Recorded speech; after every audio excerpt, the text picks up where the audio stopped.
So if you want to get fast at last four edges, you just learn as many last four edges cases as possible because obviously it helps. And don't be lazy if you want to sub one or sub X. Right. To start things off, I'll just give you an overview of how the edges are positioned. And yeah, so normally it would be advisable to start off by solving the easiest edge possible, which in this case would be blue yellow, because this is just one move. Unfortunately, if by doing so just really gives us what looks like three good edges, but in reality it's quite shit, so might not do blue yellow. So what else do we have? You can see that blue orange is pretty much just two moves. So what I would do is I see blue red here, so try to find the corresponding blue red piece, pull out, then I form the edge and I push this piece back in. So when I return the pieces to where it belongs, I have see, easy last three edges case. Oops, I fucked up. But yeah, you get the point. Right, so second case, overview.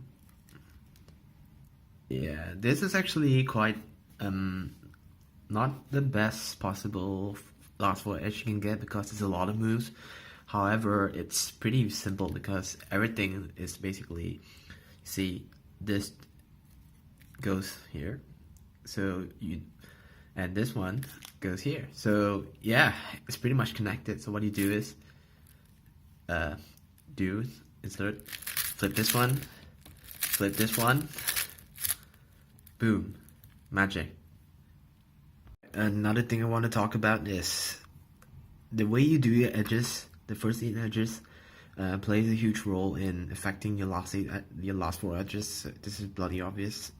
So I'll just use one example. I've done 4 edges here. Let me check if I did any extras. Nope.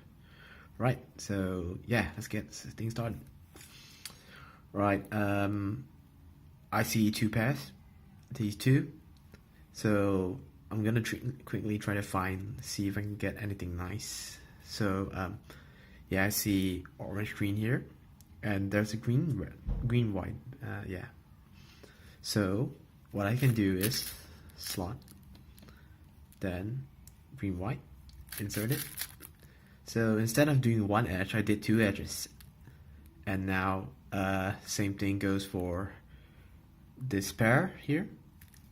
So insert here. I know the corresponding edge that needs to go here to go when it goes back is red yellow. So what I do, insert red yellow, then this thing green yellow, which is unfortunately here. So well, you can do it 2 ways. You can either take it out and fix it first, or alternatively, since it's pretty much still a free cycling stage, what you can do is take this pair out, insert it back but in the opposite way. See, green yellow's here. You just insert a random slot, then you can form another edge, which unfortunately I forgot to set up. So I'll just see corresponding red edge here, what I've inserted. So now I get this, and yeah, this is not a good case. This is not a good last 3 edge case. So if you do this usual, if you only know the simple last 2 edges, you'll probably be fucked so bad. So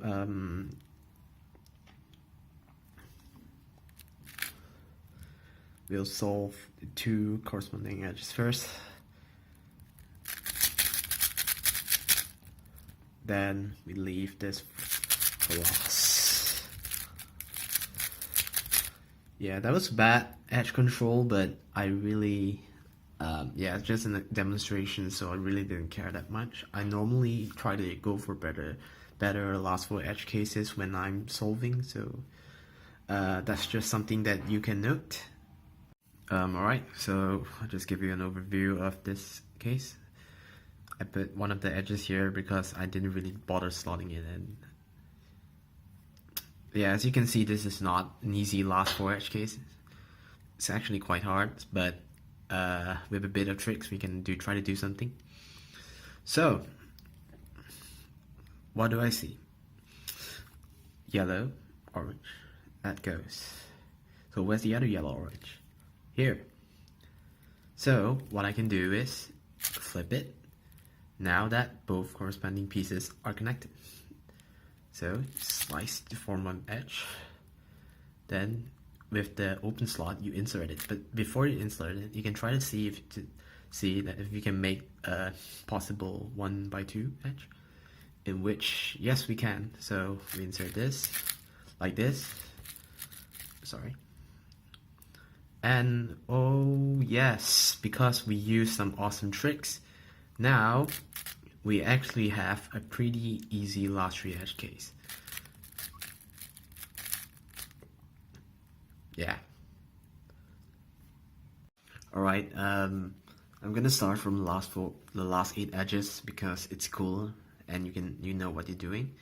But so I placed 4 edges at the bottom and I have made a 5th edge without knowing, so yeah, that's cool.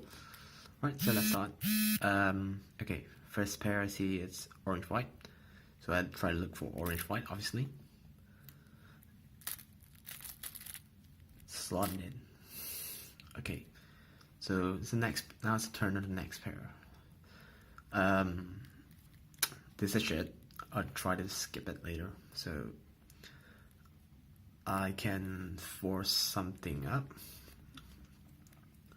by doing red, yellow. So because this piece is here, what I usually do when it's do free slicing mode, I just insert the correct red piece to where it needs to go, and then insert the other red piece to fix slot. So now we have red, yellow.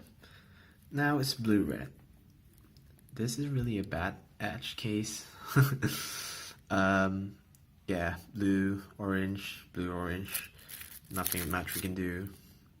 Blue, orange, fix it. Yep.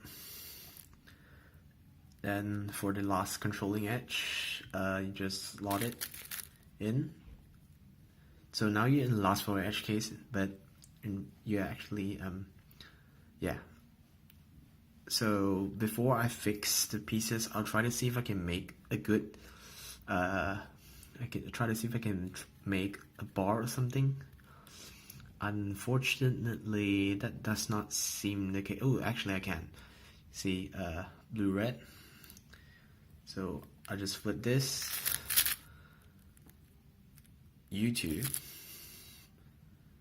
Then, yeah, nothing much I can do. B. So this example overall is very shitty, but yeah, sometimes luck plays a huge role in determining what the fuck you get. Alright, so now for something more fun, we have 2 options. So how do I know which one to go? Well, it's simple. Don't think. Solve the first thing you find. Right? So now I know blue, white's there. So hey, I see that this piece goes here. So what I know is, if I do a move like this, I can say blue, white, and this piece becomes ew. So it's a matter of, yeah. So I don't know how to explain it in words, but yeah, see what I can do. Remember, one controlling edge stays out. You fix this pair. You know this move's gonna return it, so what you do is, then this thing becomes a controlling edge, and you replace it with this. Voila! Done. Last 2 edges. We just solved 2 edges in like continuation, but obviously I know that if I do this, because this is original move, if I do this, it waste time. So might as well just boom, magic.